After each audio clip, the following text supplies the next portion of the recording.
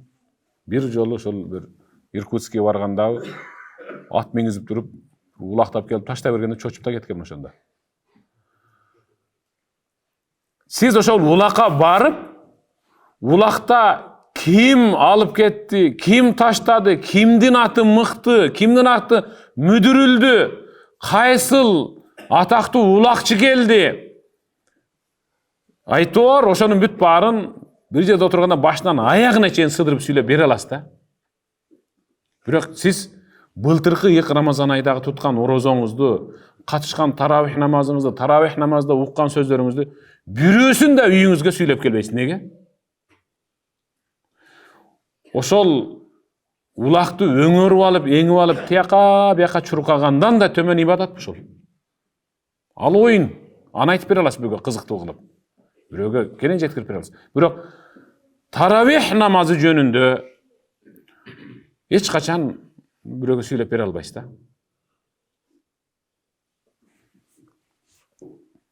Пайгамбарыбыз айтат: "Ида жаа Рамазан суфидати шаятин." Рамазан айы кирип келиши менен шайтандар кишенделди. Рамазан айы кирип келиши менен шайтандар кишенделди. Бирок азыр деле анча-мынча тоз тополон будуңчаң болот. Үйдө казан аяк кагышат. Ыйык Рамазан айда анча-мынча үйдө казан аяк кагышат. Эр аял урушат. Кайнене келинди жемелейт. Атасы баласын сабайт, урат, же тилдейт, же акарат кылып жаман сөз менен кемсинтип коет. Эки дос урушуп кетет, эки кошуна жаңжалдашат. Суу талашып, жер талашып. Эмнеге алардын шайтаны кишенделбедиби? Караң, алардын шайтаны кишенделбедиби? Азыр кош бойлуу келин, кан диабет менен ооруган, бала эмизген аял, ооруп жаткан эркек же аял инсан, картайуу жашы менен акылы кирди чыкты болгон карыя же байбиче орозо тутпайт, чындап айтканда. Аларга шарият уруксат берди. Башка мезгилде орозо тутат. Айыкканда, же баласы чоңойгондо, же төрөгөндө деп. Караң. Эми ошолордон башка алсаны аман, ден соолугу үчүн татына кайлы тыкылда басып кетип аткан бирөө сагыз чайнап, самса кепчеп бара жатса, демек айтасыз да, таң ушулардын ушунун шайтаны неге кишенделбейт экен деп. Шайтан кишенделген. Шайтан кишенделген, кагылайындар. Бирок шайтан ыйык Рамазан айга чейин кээ бир адамдарды көбүрөөк үйлөп койгон. Көбүрөөк үйлөп койгон. Мен сайыздын учурунда жетпей калган бир оюнчук оюнум бар эле да. Дагы деле жете элекмин ошого. Ошо неберелерим алып берсеми деп жүрөм. Ал бузук саат бузулуп калса аркасын чачып туруп мындай пырпырат ойнойт эле го, билесиздерби, мындай пырпыраты. Ошонун өкмөт жасаганы бар эле, юла деген. Үстүнөн бассаң, мындай бассаң, айланып эми бир чимирлеп, эми өзүнчө бир чимирик да ал. Кыргыз айтканда чимирик. Отошого мен жеткен эсимде кичинемде. Ошон анча-мынча достордон көрөт элем да. Шайтан анча-мынча инсанды Рамазанга чейин юла сыяктуу качайт этип мындалдыр, үйлөп койгон. Ал Рамазан бүткөнгө чейин шайтандын үйлөгөн качайт эткени менен айланып жүрө берет ал адашып. Шайтан кишенделген, бирок шайтан аны үйлөп зарядтап койгон, ал дагы деле адашып жүрө берет да. Түшүндүңүзбү? Шайтандын заряды дагы деле кете элек анда. Кээ бир инсандар бар, шайтандын деңгээлине түшүп калган инсандар бар, ал ага орозо жөнүндө сүйлөсөң, койчу башыңды ортпачы, бар, ишиңди кыл дейт. Шайтандын деңгээлине түшүп калган, бирок кишенделбейт. Эмнеге кишенделбейт ал? Анткени ал инсан деген сый урматы бар да Алланын алдында. Аллах аны өзү жараткан. Инсан деген сый урматы бар үчүн ал кишенделбейт. Ал шайтан эмес да, ал инсан. Сиздин ошондой шайтандын деңгээлине жетип калган досуңуз да бар, бир тууганыңыз да бар, агайыңыз же карындашыңыз да бар, кудай сөөгүңүз да бар, кошунаңыз да бар, таанышыңыз да бар ушундай. Дал ушундай Аллах Таала мүмкүнчүлүк берип бизге силерди мага ибадат кылып, кулчулук кылуудан алагды кылып жаткан шайтанды байлап турайын, кана мага эми шылтооңорду байлап коеюн, кана кулчулук кылар бекенсиңер дедиле, дагы деле кыла албай атабыз да. Дагы деле кулчулук кыла албай атабыз. Пайгамбарыбыз мен кама Рамадана иманан ва ихтисабан гуфира лаху ма тaqaddama min замбих, садака Расулуллах. Ким ыйык Рамазан айдын кечки таравих намазына эки шарт менен келсе, анан алардын күнөөлөрүнүн баары бири калтырылбай кечирилет деди. Ал эми аялдар үйүндө таравих намазын окуйт. Аялдарга да үйдө таравих намазын 20 рекет окуу суннат. Эки шарт менен. Биринчи иманан, Аллахым иманымды бекем кыл, терең кыл, жүрөгүмдөгү иманды бүтүндөй дене мүчөмө таасирин тийгиз. Иманды эч качан урбайт да. Иманды эч качан ушактабайт. Иманды эч качан тилдебейт. Иманды эч качан ушақты укпайт. Аллахым ушул жүрөгүмдөгү ыйманды бүтүндөй дене мүчөмө жайылт, ошонун таасирин билгиз деп. Анан вахтисабан, Аллахым мен туткан орозомдун күндүзгү күнү, азыр тикелеп тургузуп окуп жаткан таравих намазымдын сообун өзүңдөн бейишти гана акыга белекке алам деген ниет менен келсе, ошонун күнөөсү кечирилет деп атат.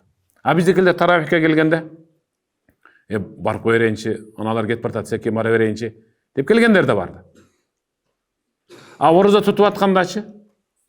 Орозо тутуп атканда үйдөгү берки небере тутуп алгандан кийин тутпай койгонго такыр болбой калды деп туткандар да бар. Аллах өз аятында стамады билля: "Васари'у иля магфиратин мин раббикум ва джаннатин 'ардуха as-самавати вал ард у'иддат лил муттакин". Садакаллахул азим. Эй бендем, сени алagды кылып азгыра берген жин шайтандын барын кишендедим. Эми мен тарапка шашылчы, сари'у, шашыл. Раббиңдин кечиримине шашыл. Раббиңден кечирим сура деп атат. Кенендиги асман менен жердей болгон бейишке жолдомо ал, камылгаңды кыл, гүл азыгыңды камда. Ал таквалар үчүн даярдалган бейиш эмес беле деп Аллах Таала ушундай деди. Эң кызыгы шашыл деп Аллах Таалам бир сөз айтты да. Сари'у деген шашыл деген. Ушул шашыл деген сөз бир канча жерде айтылат.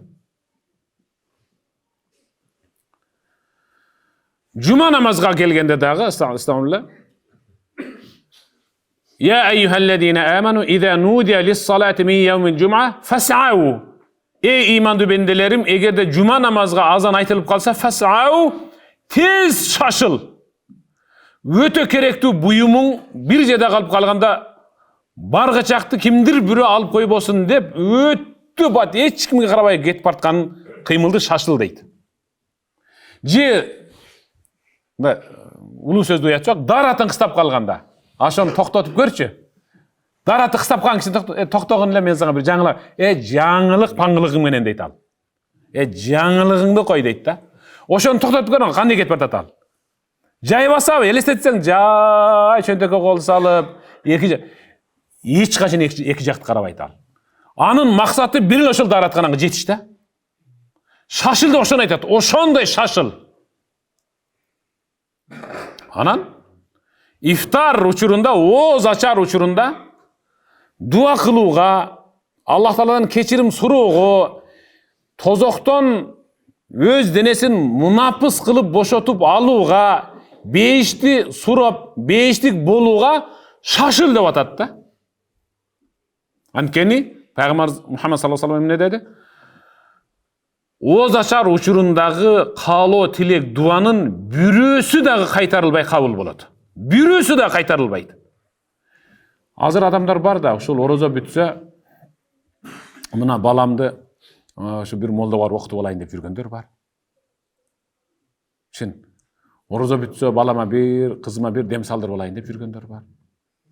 Сиз молдого барышыңыз шарт эмес. Ыйык Рамазан айдын ооз ачары менен сохор, ооз жабар учурундагы убакытты пайдаланып дуа кылың эле, Аллах Таалам эмнени сурансаңыз ошону берет. Сиз сурангандан эч качан кем бербейт, бирок ашчасын берет. Эмнени сурасаңыз ошону берет. Шуну бир билиң. Ата-эне болгондон кийин өзүнүн перзентине сурайт да. Ва фи залика фалятанафасил мутанафисун. Садакаллахул азим. Аллах аятында атаандашсаңар, мына ушундай нерселер менен атаандашып жарышкыла, шашылгыла деп бейишти айтып атат. Бирок мен бир нерсеге таң калам. Биз барыбыз ыйык Рамазанында мына шинтип колду көтөрүп, алаканды жайып, ушул эсибизде бар, көңүлүбүзгө түйүлгөн, жүрөгүбүзгө катылган, тилибизге келген бардык эки дүйнөлүк эң мыкты изги максаттарыбызды сыдырып, жипке тизилген шурудай кылып Кудай Тааладан сурап, Аллахым ушулардын баарын кабыл кыл. Аллахым ушуларды орундат, бер деп суранып бүтүп, анан аябай рахаттанып, суу ичебизби, курма жейбиз, ооз ачканда, шундай бир башка рахат менен ооз ачабыз да. Бирок дал ошол учурда өтө жүрөгө сыгылгандар бар. Алар башка нерсеге шашылып атат да. Ушул дуаны узартсаң дагы алардын жүрөгү ушундай тыз этип кетет. Баягы узарткан сайын алар жан дүйнөсү кысылат. Чалапыла бата кылат, сууну кичине уртап туруп эле эшикке атып чыгып эле баягы бир сигаретти мындайча шыгылып чегет да мындайча мен сигарет чегип көргөн эмесмин. Каяка шашылат билбейм. Чын. Кагылайын. Ыйык Рамазан айдын сухурунда өзү негизи нан жебедиң. Нандан өтө турган ыйык нерсе жок да. Нан жегенге шашылбайт да, булчу. Мен кызык ушулар. Буларга баш тамак бербей, сигаретти чектирип туруп, сухурга чейин тура берле десең, не болот экен билбейм, чеге береби, жыгылып чөбү билбейм. Анан да ушу сухурда дагы чектирип ниет кылып кое десең, кандай болот экен? Булар ушул курсагын сигарет менен мындай тойгозобу түшүнбөйм да, мен эми чегип көрбөгөндөн билбейм да. Карабайсызбы, биз каяка шашылып атабыз, тигилер каяка шашылып атат. Айтайын дегеним, сиз ушунуңуз менен айырмаланып атасызбы ыйык Рамазан айда? Сиз ушул таң заарда сигаретти таштап ниет кылып, анан кайра кооз ачканда сигаретке шашууңуз менен айырмаланып атасызбы же таштоо мененби? Сөз ошондой болуп атат. Таштап койбойсузбу? Таштап койбойсузбу? Байкаң эле? Небереңизди өвүң эле? Өпкөнүңүздөн сразу бетиң мынтип арчыйт. Сизден мындай артып коет. Сиздин оозуңуздан чыккан тамекинин жагымсыз жытынан небереңиз дагы ошо жийиркенип ачып турат бетин. Эч качан тамек чеккен адамга жаңы төрөгөн келин, аба ошо буруксуган оозуңуз менен курманы бир чайнап бериңчи, мен балама тиштетейинчи дебейт эч качан. Ошол себептен Пайгамбарыбыз Мухаммад саллаллаху алейхи ва саллям иннамал а'мал бинният. Инсандын бардык жасаган иши, жасай турган иши, жүзөгө ашыра турган ишинин баары ниетине жараша. Ниетине жараша. Ал орозо тутуп атканда, орозо киргенде ниет кылыш керек болчу. Аллахым, ушул ыйык Рамазан айдын орозосун кармоо менен мени тамекиден алыс кыл деп ниет кылса, ал ташта берет эле да. Ташта берет эле. Ал кайра камынат. Биз сухурга туруп тамак жеп атканда ал эшикке чыгып алып, бир көзүн ачып, бир көзүн жумуп алып, ата көрүнбөгөн жылдызды тиктеп, каяк тиктейт билбейм, ошо жылдыз көрүнөбү көзүн алыстан. Күн бүркөдө да асман тиктейт да, ошондой кылып. Күн бүркөдө дагы тоон учун карайт. Тоон учу көрүнүп атабы билбейм, эмнени тиктеп атат. Ошол кошунанын үйүнүн моорусун тиктеп ошондойнан. Таштап туруп дагы неме кылып, таштап эсептедим. Күнүнө 2 пачкадан тамек чеккен киши эгерде 1 жыл чеге турган болсо, демек ал толук бир кишинин умрага кенен барып келгенде акчасын чегет экен. Демек ташта бере турган болсо, демек өзү кенен бала чакасын кыйнабай умрага барып келе алат. Ата издедим да, Бишкекте жүрүп, больницага бардым, тактап, супермаркеттерге кирдим, мына кайсы тамеки кымбат жазып эсептесем, ошол 2 пачкадан чеккен киши бир умранын тамекисин акчасын чегет экен. Бизде андайды кепенин жеп бүтүлдүр дейт андайды. Ыйык Рамазан ай кирерден мурда 2 күндөн кийин Рамазандын башталышына 2 күн калыптыр, 1 күн калыптыр деп шашып калдык да. Кээ биркилер Рамазандын алдынан 2-3 күн мурда той үйлө бирди, уул үйлөдү, кыз чыгарып бирди, бешигин берип бирди, жээнтегин өткөрүп бирди, иши кылып, Рамазан болсо кыйналып калабыз. Рамазандан кийин да созулуп кетет экен, ушундай берип берейин деп, анча-мынча иштерди бүтүрүп бирди. Атасынын ашын берди дегендей. Ушундайбы?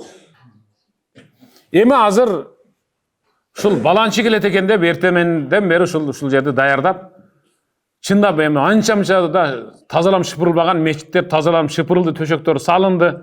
Окуй келип калса уят болот, мондай отур, тигиндей отур деп тазаландыңар. Чын. Эгер оозу ачык болгондо анда кимдир бирөөңөр биздин үйгө чай ичкел деп чакырат элеңер, Аллахым ыраазы болсун. Ал да ошол жерде келин келсе, кыздардын бүт баары үйүнүн ичин сыртын тазалап, келип калса уят, мына көрүнөө жерде мыналы шыпырлайлы, тазалайлы деп. İnsandan болгон конокту күтүү үчүн ошол үйдүн ээси кызмат кылган кыз кыркын келин кесектердин бүт баары ошол күнү демейдеги көйнөгүн кийбей конок үчүн бир аз сый урмат көрсөтүп тазараак кийимин кийет да. Жаңы дасторкон салат, таза идиш коет, нандын эң мыктысын коет, таттуу маттуулардын эң момпосулардын сонунун коет. Балдарына бербеген момпосуларды коет, өздөрү жебеген сары май, бал, каймак жана баарын коет да. Үйдүн эң мыктысын тандайт. Жууркан төшөктөрдүн эң калыңы, жастыктардын эң мыктысын коет. Бул инсандан болгон конокту сыйлоо үчүн ушундай кылып атасыз. Агыйык Рамазан ай ал Аллахтын алдынан келген конок да кагылайын. Ыйык Рамазан ай ал Аллахтын алдынан келген конок. Эми мисалы, өзүңүз эле айтың, кээде ушундай сөз сүйлөп каласыз. Бир досуңуздун үйүнө барсаңыз, тоз тополоң, чачкын, жыйыштырылбаган, иреттелбеген, бөлмөсүнө кирип отуруп тип карасаңыз, баласынын бир ишими тиякта турат, кичинекей нарсесинин памперси бул жакта турат сизге жакын жерде, жуулбаган кечеги түнү ичкен, тамак ичкен идиши бирөөсү көмкөрүлүп, бирөөсү жарым ичилип, ошол боюнча кечеги ичкен чайынын дагы ошол эзе тур. Ошол сизге жагабы жакпайбы айтыңчы? Жагабы ошол? Эң мыкты коногуңузду ошол жерде күтө билеңиз. Күтпөйт элеңиз. Кагылайын агалар, достор, инилер, мен аталарга насаат айта албайм. Ыйык Рамазан ай ал Аллахтын алдынан келген конок да. Ал ыйык Рамазан ай биздин үйүбүзгө эмес, эң алгач биздин жүрөгүбүзгө келип орнойт. Биздин жүрөгүбүзгө. Биздин көпчүлүгүбүздүн жүрөгүбүз ичи быт жыты чыккан, майкандалган, ушунчалык тоз тополоң, баякы жыйыштырылбаган кимдир бирөөнүн бир бөлмөсү сыяктуу. Кимдир бирөөнү жек көргөндөгү кек, көрө албаганда кызганыч, кимге айтам деп сактап жүргөн ушак имиш айыңдар, бирөөгө жеткирем деген гайбат, дагы бирөөгө даярдап койгон душмандык, ушулардын бүт баары жүрөктө толуп калган да. Арака болгон махабат, зинага болгон умтулуу, тамеки болгон тартылуу, сүткөрлүккө болгондагы умтулуу бүт баары ошол жүрөктүн ичинде. Эми ошо кантип ыйык Рамазан айды ошол жүрөк менен чыдап күтүп атасыз дейм да. Кантип күтүп атасыз? Айтыңчы, кантип? Сиз былтыры да ороза кармагансыз, мурда жылы да ороза кармагансыз. Бирок Рамазандан бир да адам мисалы имамга айт намаз бүткөндөн кийин, имам кол көтөрүп, мына быйылкы ыйык Рамазан ай мен үчүн бөлөкчө болду, кагылайындар, мен билбей жүргөн экенмин. Мен башкача жеңилдедим деген эркекти көрө элекмин бир дагы. Неге? Анткени анын жүрөгүндө баягы быт жыты чыккан, майкандалган нерселер тазаланбай туруп, Рамазан анын жүрөгүнө батпай, жөн эле денесинин сыртында жүрдү да, анын короосунда жүрдү. Ошон үчүн ал ороза кармады. Ошон үчүн ороза кармады. Ороза кармагандар үчкө бөлүнөт эмес беле? Төмөнкү, ортоңку, анан эң жогорку. Төмөнкү ороза кармагандар, Кудай сактасын, эми биз алардын деңгээлине жеткирбесин Аллах таалам. Алар ороза кармашат дейт. Ооба, таңзаардан кечке чейин ороза кармашат, жебейт, ичпейт. Орозада канча фарз бар? 3 фарз бар. Жештен, ичиштен, ичүүдөн. Анан жыныстык катнашка баруудан өзүн тыйса, ушул орозонун фарзы ушул. Этият болуш керек. Ушул 3 фарзын аткарды. Таңзаарда ниет кылды, күнгүнгө чейин жебей, ичпей жүрөт, ал бильярдка барат, теннис ойнойт, хахалап, ар кандай бузук тасмаларды көрөт, тилдейт, сөгөт, урушат, уурдайт, ушактайт жана башка. Булар эң төмөнкүлөр. Булар эң төмөнкүлөр. Жем түшүп кетиптир деген Саяпкерлер бар да арабызда. Жем түшүп кетиптир деген саяпкерлер бар. Аттын мутuna жем түшүп кетеби? Аны деле дарыяга байлап туруп асып коет го. Bir gün орзо туруп. Андай орозаны ат деле тутат. Андай орозаны ат деле тутат. Эшек күндө күн алыс орозо тутат айтып коеюн. Аркандаган боюнча эсиңен чыгып калат, эртеси барасың, адам эмескенсиң дебейт эшек. Адам эмескенсиң деп кайра ушинтип баягы кыш көзүн үпүлдөтүп алып суу карсаң суу ичип кайра дара жылдырып казын каап койсоң дагы ыраазы болуп. Сен туткан орозон эшек деле тутуп келатат. Катуу айтсам, катуу тисе кечирим сурайм, бирок мен ачык болгон айтып атам. Экинчи баскычка көтөрүлө эле. Ал деле биринчилерге окшоп таң заардан күгүм кирген чейин ниет кылат, бирок мунун айырмасы булардын ортоңкунун айырмасы. Жаман сүйлөбөйт, ушак айтпайт, имиш чыгарбайт, гыйбат сүйлөбөйт. Булар төмөнкүлөрдөн ушунус менен айырмаланып турат дейт. Түшүндүңүзбү?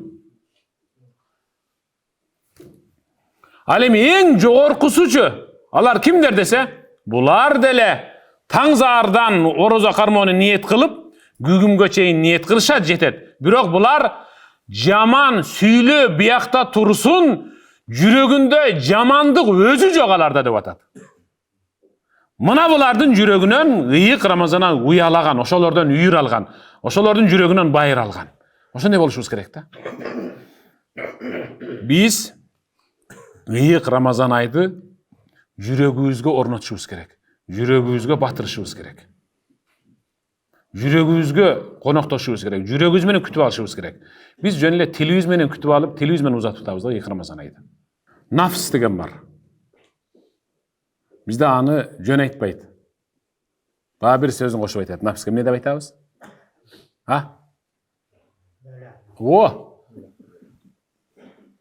Нафс бала дейт. Өзү жеди ошону. Нафс бала деп коет. Өзү жеди ошол ашты. Көп жеп алса дагы айыпты нафске коет да. Нафс бала жеп алып ушинтип дейт. Бирок Кудайга шүгүр жедим эле дебейт ошону. Нафс бала да дейт.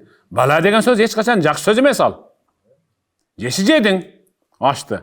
Көбүрөөк жеп алып ынталап болуп, сиңире албай калып, анан мындай бир кан басым көтөрүлүп кетсе, нафс бала ошону жедим эле, нафс бала деп коет. Нафс деген бар. Нафс. Аллах Таалам нафсты жаратты.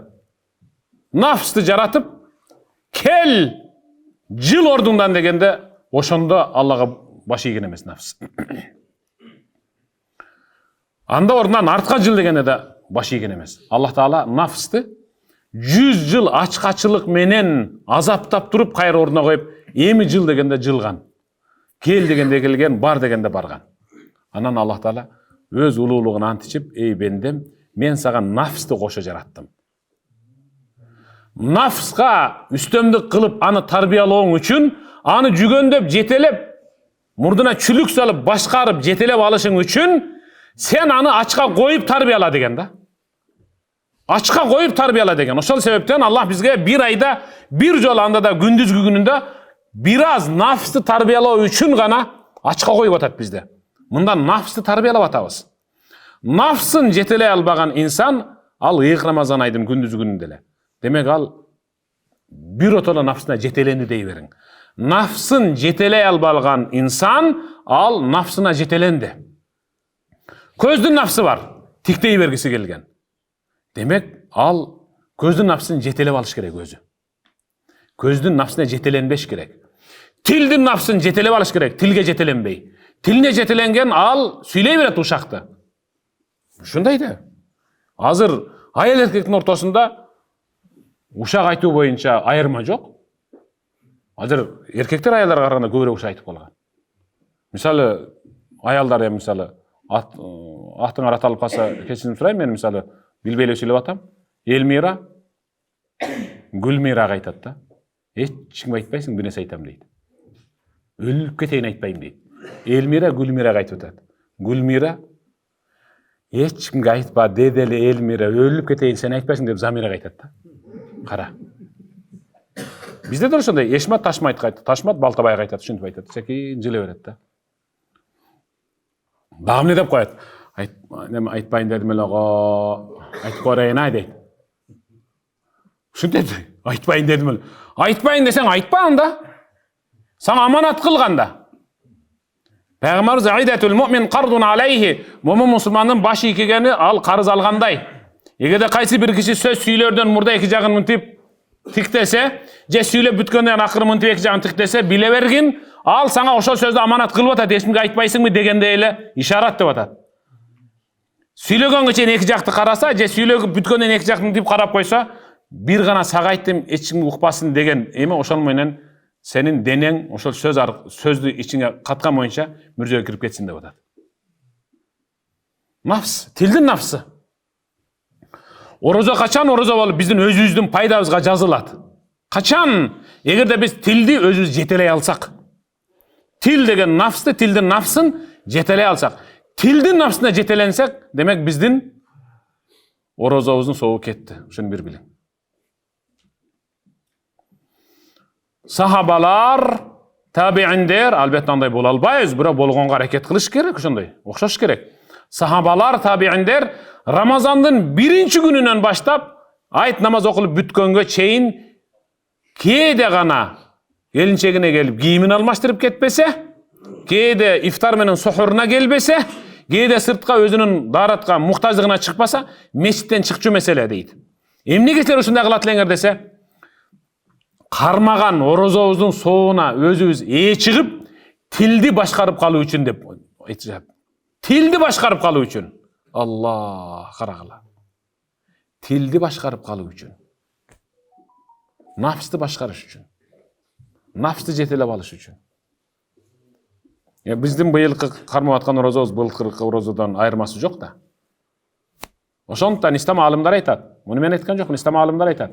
Кимдин кечеги, кимдин бүгүнкү өткөрүп аткан күнү кечеги өткөргөн күнүнө окшош алдыга умтулуу, пайда жагынан бир пайда киргизүү болбой, кечеги өткөргөн күнүнө окшош эле өтүп атса, демек ал зыянкеч мусулман.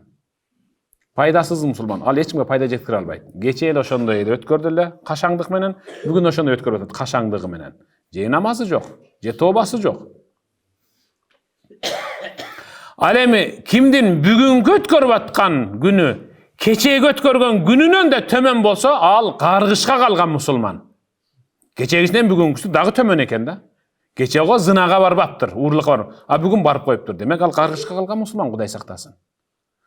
Ошол сыңары былтыркы өткөргөн ыйык Рамазан айдын орозосунан быйылкыңыз эми айтыңыз, сиз өзүңүз колуңузду мына жүрөккө коюп туруп, быйылкысы эмнеси менен айырмаланып атат? Сизге эмне мындай белги берилип атат сизге, айтыңызчы. Былтыр эмне эле, быйыл эмне болуп атат сизге? Былтыр кантыңыз да быйыл кантип атасыз? Сизде кандай айырма бар? Былтыры мисалы таравихке анча-мынча келбей койдуңуз, быйыл келип атасыз. Былтыр анча-мынча какыс болгон, быйыл жок. Жоксо былтыры жок эле, быйыл болуп калат. Эмне айырмасы бар сизде? Бул ыйык Рамазан айдан эмнеңиз менен айырмаланасыз? Айтыңчы. Өз нафсыңызды жүгөндөп алуу менен айырмаланың. Ушул сиздин айырмачылыгыңыз ушул болсун. Мейли, ал теги сүйлөсүн, бул сүйлөсүн, бирок сиз өз нафсыңызды жүгөндөп алгандыгыңыз менен башкалардан өзгөчөлөнүп айырмаланып туруң да. Дагы бир өзгөчөлүк ушундай болсун. Силатур рахим, тууган урук менен катташуу. Тууган урук менен катташуу.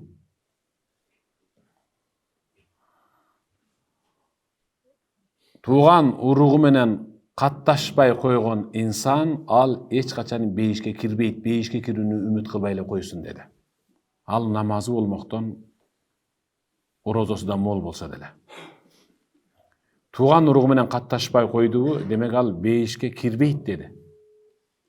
Анткени Аллах өзү айткан. Бисмиллахты окуңчу гана, аягына чейин доош чыгарып. Акыркысын, Рахим, Бисмиллахир-рахманир-рахим. Ырайымдуу, мээримдүү Аллахтын ысымы менен баштайм. Рахим деген мээримдүү деген. Tuğan uruktun Arapça atalaşı rahim. Rahim. Allah'ın merimdүү деген sıfatı sozulат. Rahim dep. Allah aytат. Men tuğan uruka özümdün sıfatımdın bir tamgasın alıp taştap namdap koydum dep atat. Atap koydum dep atat. Kim tuğan urugu menen kattaşsa demek men anı menen kattaşam dedi. Бұл дегені мен аға мейірімді жадырам. Kim tuğan urugu menen kattığını üzüp koysa, men de andan meyrimді üzüp koyam деп атат. Ова, сұрау бергіңіз келіп атат да. Өзі кемчилдик ошодан кеткен не кыла элем? Эмне болсо деле катташа берин. Анткени биз бейишке жолдомо алышыбыз керек. Кемчилдик андан кетти. Sizde tarıntı aldı. Бар катташа берин. Анткени пайгамбарыбыз Muhammed sallallahu aleyhi ve sellem Men ahabba an yubsata lahu fi rizqi ve yunsa lahu fi athari felyasil rahimah. Sadaka Resulullah. Kim bay boluğunu engsese, rızkısının mol bolusun kıyaldanıp günösünün hiç biri kalbay keçirilüsün kalasa demek emne kılış gerek? Peygamber aytты. Tuğan urugu menen kattaşsın dedi. Bu neke? Tuğan urugu menen kattaşkan insanga Allah Teala iki sıfat beredi. Birincisi Allah anın günösün bir tola keçiret. Al istiğfar aytsa da geçirilbey turgan günösün keçiret dep atat. Al kolorok menen kıynalıp beşeneden ter töküp emgek kılbasa dele tuğan urugu menen kattaşkandığı sebeptü kiçinele bir taşты bir жерден ekинчи жерге kulatıp koysa dele Allah anın paydasına mol rızkını jadıra beredi. Eң негизгisi ушул ыйык Рамазан айдагы bir özgöçөлүгүңүз sizden. Bir ayırmаңыз başkalardan. Tuğan köptön beri kattaşpay tarınıp жүрgön tuğan uruğunuz menen bugün kattaşın. Ayaldar abısını menen, singdisi menen, ejesi menen, kaynejesi menen, kaynagası, kaynesi menen aytор ушундай. Erkekler dostoru menen, koşunası menen aytор kim menen bolbosun. Kuda söğüktör ayrıkça şu kişineke bir çüpüröktün ayынан tarnışıp. Erkekler ançam жерде ушул устыкам menen tarnışıp ketet. Bol boğan bir kişineke et, bir üzüm et. Tuğan uruk menen bolgan kattaşuunu, kalыңdatuunun özü demek iki nerseni alıp keledi. Birinci baylık, ikinci günödön bir otola tazalanуу. Bıyılkı ilk Ramazan aydan sizden başkalardan özgöçölüğünüz ayırmalanıp turuşunuz. Uşul bolsun.